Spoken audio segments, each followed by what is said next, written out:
and I knew I was fit. So like I knew 5 days wouldn't like ruin how fast I could run. So I'm feeling good. I'm feeling good throughout the entire warm up to the race. I do my first like excel, and I just 4 steps in collapse. So you run. The reason we called you the Usain Bolt is because you run, right? You're a track and field Yeah, athlete. yeah. I ran for the University of Manitoba. Okay, so talk about how that started and how long you've been running. Oh, okay. Well, initially I was like big into soccer. Mhm. And like the first 2 years of high school, I was like on the high school soccer team, and I think it was maybe the end of grade 9 or beginning of grade 10, kind of in that area. My coach was like, "Hey, like, why do you like never need to be subbed off? Like, you can just go." And I was just kind of like, I don't know, like, he's like, "You should just go to the track team," and I was like, "Okay."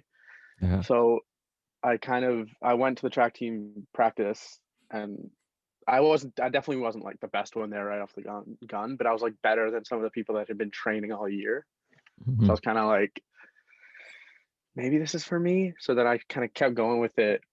And my grade 10 year, I wasn't doing like so hot, but I like made a few finals. So I was like, okay, maybe I'll like take this step further and like go into club, because like there's high school and then there's club. Yeah. So then I went to club because a few of my teammates were there, and within, I want to say like 2 weeks, I was already running like 4 or 5 seconds faster. There you go. And yeah, it was kind of weird because then like I hit there's like a thing called the 2 minute barrier in the 800. It's like the thing that everybody wants to hit, especially in high school. Sure. Um, and I went from being like 207 by like in like grade 10 to like two flat within like 2 months of me getting trained Wow. um, at the club level. So like I think that like my coach must have just like done something. So there's that. And then yeah, it's kind of been ever since. I've kind of just been like all in on this running thing. Uh, There you go. haven't trained in a few weeks because the weather's poor and we're not allowed to train with teammates, and I just lack motivation.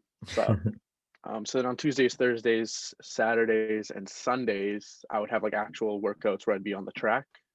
And that ranged anywhere from like doing like speed work to speed endurance to making me want to puke in the middle of the workout, which Jeez. I'm definitely um, not a stranger to. Let's say, let's put it that way. So Does that mean you're pushing yourself though? Like, is that your indication to be like, okay, this is like my limit, and then each time you try to hit it more, or um, that's actually a good question. I've never thought of it about like hitting my limit.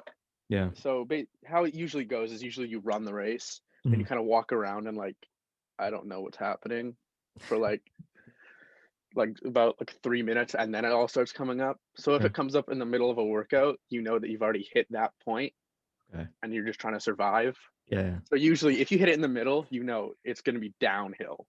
Like there have been points because I recently switched coaches as well. So Mhm. his program is a lot like just like we're just going to run and see if we die. So that's pretty fun. But anyways, so there's points in those workouts where like I'll be 2 reps in Mhm. and I'll be with the front pack and I'll be feeling good, and then I'll take one more step and I'll be like, oh no, that's not Oh, good, you and feel I'll it just coming draw up. back. Yeah. Yeah, then you just got to draw back to like 7th or 8th place, and you're there like, okay, nice.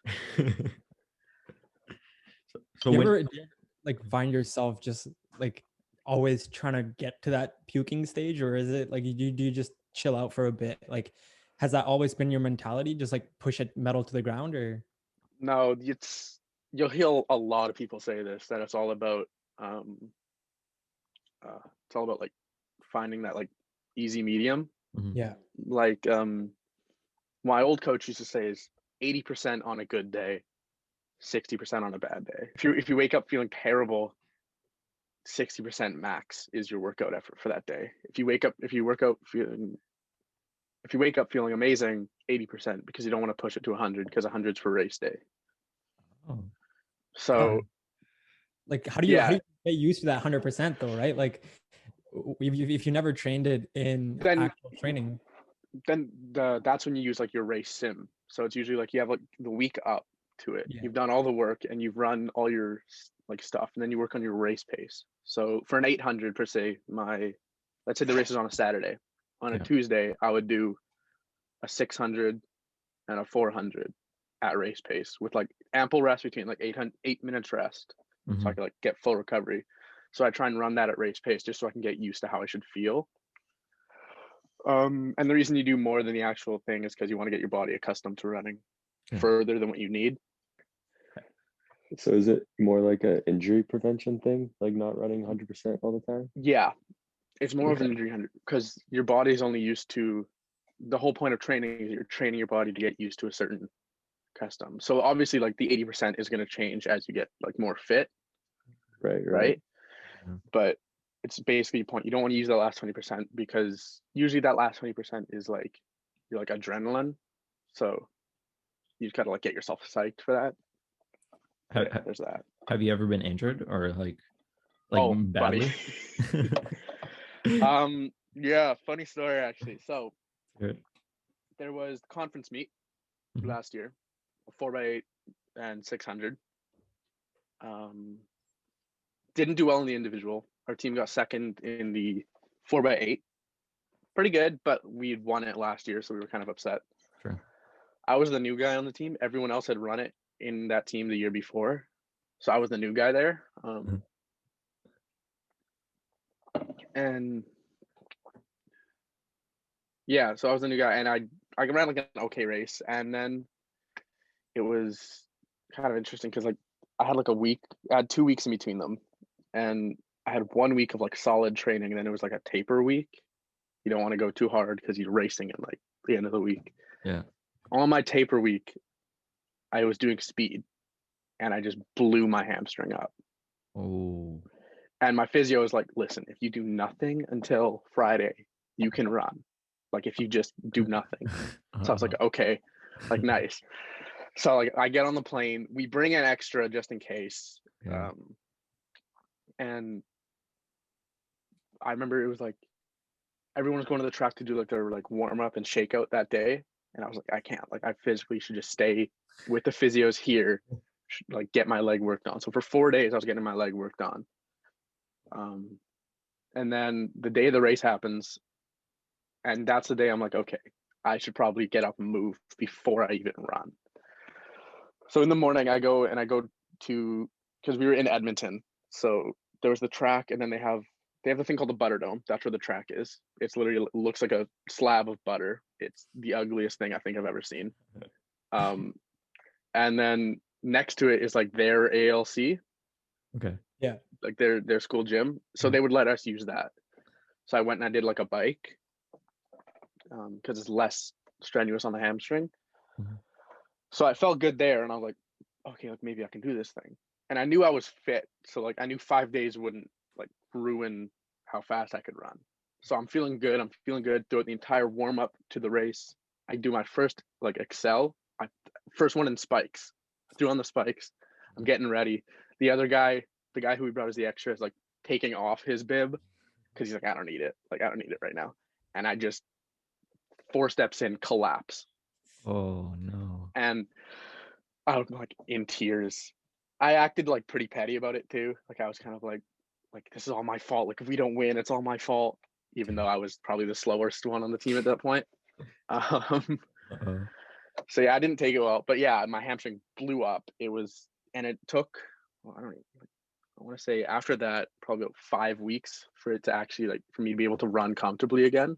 Wow. Without having to like alter my stride. So that was like my big like my one major injury that I've had. I've had a whole bunch of like other stuff that's like kept me up for like a week. And runners, like track runners, especially at the university, no one wants to admit when they're hurt. No one likes to go to their physio and be like, hey, I think I messed up. Yeah. So a lot of them, they just run through it, which definitely isn't the best thing. And basically me not listening is what happened to the hamstring, because it was just a whole bunch of little things built up over time, mixed with not enough hydration, and then it was game over for me. As much as the sport is physically, like I'm sure it's crazy tough mentally, right? Like how do you deal with that situation? Like you put like at least 3 months into training, and now all of a sudden a week left and it's time to go, and your hamstring just cracks on you. Like how do you deal with that mentally? So I have had like mental struggles in the past. I've had like a long history with mental health. So I was actually feeling good about my mental health at this point. Sure. Right. And I felt like I dealt with it the right way, at least the injury part and not being able to race. Obviously I drank, but you just do that because Yeah. you know it's fun and you're a little bit sad, but you're not gonna like beat yourself up over it.